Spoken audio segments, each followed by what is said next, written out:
Dinshaw Irani joins us now. Let's connect with him. When markets go up, he is smiling. When markets go down, he smiles. When markets do nothing, he smiles. Helps a lot. But Helps a when lot markets to are shut, cut what do you down. do?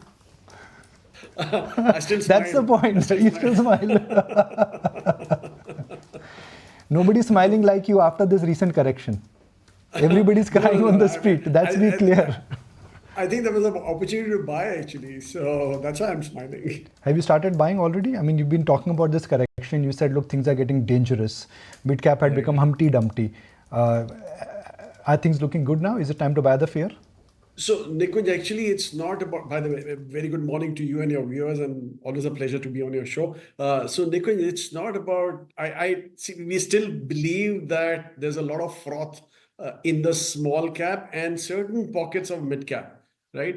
Besides that, I mean, if you look at the overall market cap of the NSE 500, which is probably 95% of the market as such in terms of market cap, we've done analysis. So if you look at the two-third of that market cap, it still quotes at P's of 19 and a half times forward earnings, which is a fairly decent P to be on. I mean, if you look at the last 15 years averages, we are at 19. So we are nowhere there. So I don't think the large caps really participated in this whole rally. It was mainly the small and mid. Actually, if you look at the last 3 years average CAGR for NSE Nifty 50, it's around 13 odd percent, which is nothing. I mean, it's not even repeating what it did in the last 25 years, which is around 15, 16%. So we're quite happy with the large cap portion and obviously very selective in the mid cap space. Obviously, we are avoiding the small caps as of now. The store of value is large cap, but large cap is also where earnings are not great.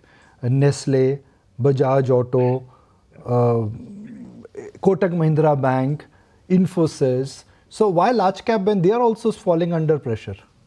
The Infosys was not as bad as the rest of the ones which you mentioned, but anyway, it was the better of the lot within these. So, as we have always said, Nikunj, that we don't like high PE companies with low growths in earnings. I think exactly that is what happened with the likes of the FMCG pack, right? We were never comfortable with those. So that's why I said that there are certain pockets within that also which are fairly overvalued, and these are some of them.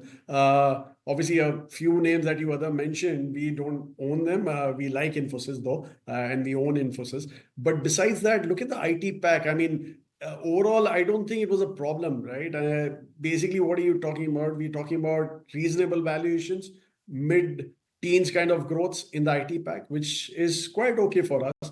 Even in the financial services, I think I was actually expecting you to ask me about HDFC Bank because now one can make out how strong a franchise that was. I mean, looking at the other bank results, you can really now take your hats off to to HDFC Bank, saying that look, this guy is he was always concentrating on his quality of assets, and that is what played out for him totally. And that's why HDFC Bank is doing what it is right now against the whole pack. So these are the kind of names that we are always looking out for. And I think we are fairly comfortable with the kind of large caps we have in our portfolio. Okay. Uh, what could be the out of jail card or turning point for this market? Could it be earnings? Could it be festival demand? Could it be global technical setup of flows, China versus India? What would be the out of jail card? So basically, I don't think earnings. So this quarter, by the way, we've been calling this out. I mean, you can go back and check our Samir and me both. We've been calling out that March was bad, the June quarter was worse, and I think September would be probably the worst quarter, which is coming about. But frankly, I mean, I believe that December, because the base for December now turns lower, because last December was the one when the real downturn in demand started. So that base itself becomes very attractive when you come to the December quarter. So maybe that is I won't say get out of the jail card, but that will be one of the factors that is the turning point there.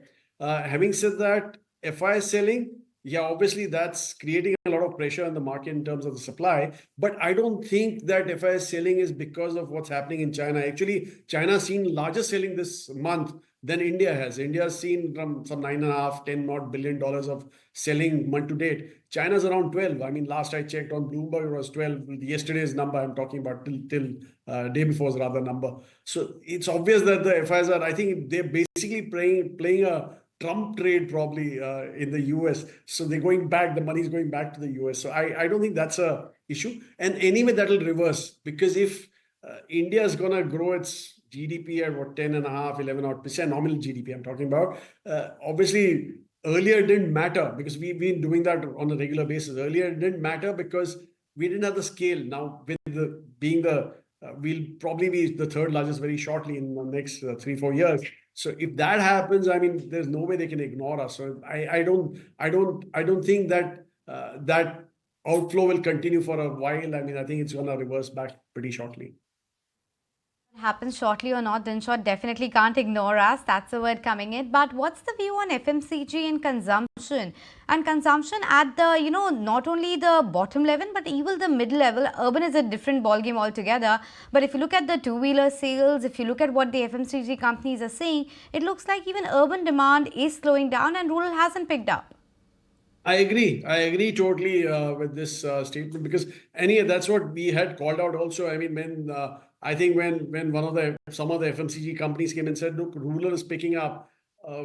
We happened to go through the Nielsen report, AC Nielsen report, and we realized that at the grassroots there was no pickup. I believe that maybe just talking at the dealer level or something that made them believe that there were green shoots happening. So frankly, I mean, we were not too keen on the rural segment anyways. As I said, that rural segment doesn't move the ticker anyways because they are more of premiumization into FMCG. But it's the urban which is a concern today because urban has started taking a tank. In fact, you can make out why two-wheelers. You can make out from the PV sales, which are really up for, I mean, as in there's nothing happening there, right? I mean, there's an inventory level of around 1.5, 2 months or building up at the dealer level.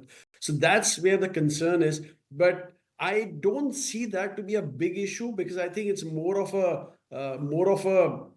move from the RBI to suck out the liquidity from the system and making credit much more the consumer credit much more difficult. Once RBI starts, which I believe will be in the first half of next calendar year, infusing liquidity, cutting rates. I think that pickup should happen in the discretionary space too. So maybe it's a wait and watch there. But frankly, I mean, we're not too keen on that sector today. But that will be a mover for the market. Yeah, mover for the market, not too keen right now. But are you keen on pharma at all? And which, end of pharma? Is it hospitals, diagnostic, domestic-facing companies, CDMO players, export players?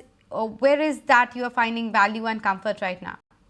So basically, it's kitchen sinking out there. I mean, the way you stated. So no, we are very keen on obviously hospitals. So we've got a couple of players there that we like, and that's more of a call on the per capita is moving up in our country, and obviously health becoming a bigger spend. That's what one saw in China or any other economy which was picking up as such. So that's one call that we've taken.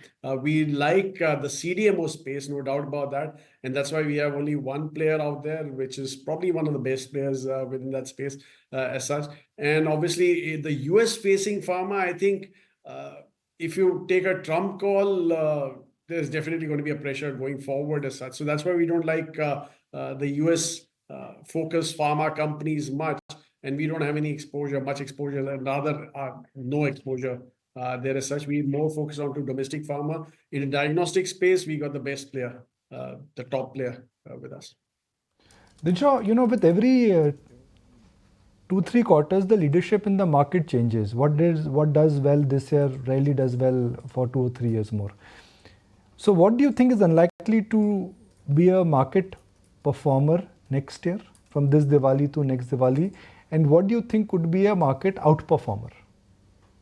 So I'll tell you, the easier one is the calling out the outperformer. I think financial services will definitely be outperformer. I mean, the banking space itself, which has been a real laggard all these while. I mean, after COVID, I don't think the banking space has done much as such. I think that should see a pickup, especially after RBI starts infusing some liquidity into the system. I mean, obviously, the deposit raising will become easier. Obviously, there'll be a lot of demand from the consumers and stuff like that. So that's why that space, and plus, secondly, the wealth managers, the exchanges, I think these are exciting spaces to be in. So these may be the leaders of the pack going forward. Obviously, IT is another one that we are very keen on. I think that will be another leader going forward because as things start improving. By the way, the call is that there's only going to be a soft landing in the US. If anything, it's going to be a steady pace that US is growing at. And the strength of the economy has been phenomenal as such. So I believe that IT should continue its mid-teen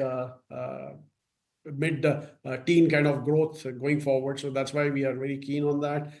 In the consumption space, again, I think there are pockets where you can look at, like tourism is definitely going to be a big one.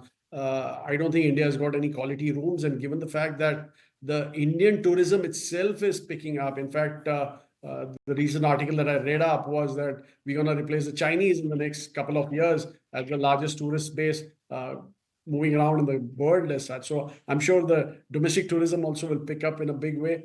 And yeah, and within that, we like the platform companies in the consumer space. So these are the kind of leaders that one can look for. Obviously, the laggards, the shift will obviously move away from autos. I don't think the auto space it's done phenomenally well in the last couple of years as such, but I don't think that's going to be the leader going forward, given that the domestic demand is not that great, and obviously the fact that there's a lot of competition which will come in via EVs. Our call is that the next couple of years you'll get an EV cheaper than an ICE, so it's best to stay away from autos as such. So. Stay away from autos. Before I let you go, I want to talk about another, disruption and competition which is heating up. And no, it's not quick commerce because we have talked about it often. I'm talking about the beverage industry, and I understand you have exposure to Varun Beverages there. A lot of companies, including Tata Consumer, has gone on record talking about the threat coming in from Campa-Cola. There is that, headlines doing round how Pepsi and Coca-Cola are now looking at battling this away as well. What's your take? How's that going to impact the industry? Because you do have exposure to Varun Beverages. Help me understand what's the thematic on that one. So basically, there's a price war going on out there, right? I mean, by the way, we did a blind test in our office of some 30, 40 people that we have in our office. And Campa-Cola didn't come out too high on their rating. They found it too sugary. Some found it too sweet. Some found it too fizzy and stuff like that. But anyway, I'm not even going there. So what I think the counter that Pepsi and Coke are doing is they're coming out with budget. They're not letting their master brand getting hit. They're coming out with some budget drinks to counter Campa-Cola as such. So I believe that is what's going to work out. Frankly, I mean, the market is too huge for this. There's always room for one more player to come in as such. But yeah, it'll be an interesting space. Though Varun Beverages, coming to that specifically, I don't think it's a domestic story anymore. It's more of a growth of Pepsi globally. And I think what Pepsi has taken a call on Varun is that he's a master at capturing market shares when he goes into newer markets. And that's why all along they've been offering him newer and newer markets internationally. I think that's where the excitement comes from. On that note, we'll let you go. Thanks so much for making time and speaking with us today. So maybe anecdotally, Campa-Cola is not picking up, but at least something that the competition needs to be wary of. Can't take that one lightly.